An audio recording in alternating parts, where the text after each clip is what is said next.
In a previous video, we learnt that the nucleus is at the centre of an atom, and that it is made up of protons and neutrons. And around this central point, we find the electrons. We also know that in a neutral atom, the number of electrons is always equal to the number of protons. So in a neutral atom of carbon, there are 6 protons, which mean there must be 6 electrons. The electrons in the atom are organised around the nucleus in different energy levels or shells. Shells can only hold a certain amount of electrons.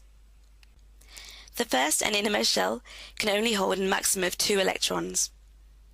The shells which come after this can hold a maximum of 8 electrons.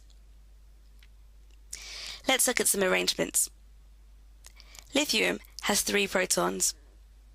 Therefore, it has 3 electrons.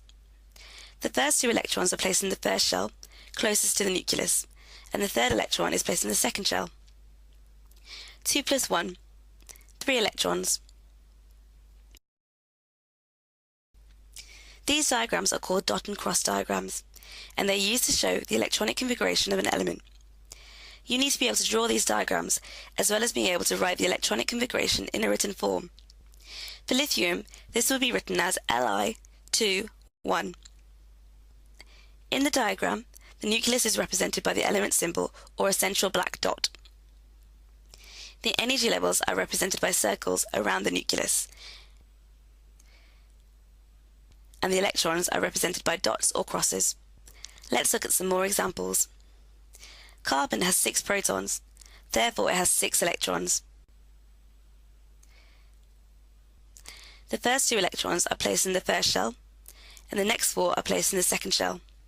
2 plus 4, 6 electrons. This would be written as C2,4. Magnesium has 12 protons, therefore it has 12 electrons. The first 2 are placed in the first shell, the next 8 are placed in the second shell, and the last 2 are placed in the third shell. 2 plus 8 plus 2, 12 electrons. This would be written as Mg282. The organisation of these energy levels is what gives elements their different reactivities. The number of electrons in the outer shell of an atom tells you the group number to which they belong on the periodic table. Members of the same group with the same number of electrons in the outer shell have similar reactivities. So electrons are arranged in shells or energy levels around the nucleus.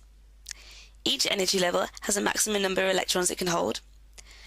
The lowest energy level is always filled first and can only hold 2 electrons, while the levels after this can hold a maximum of 8 electrons.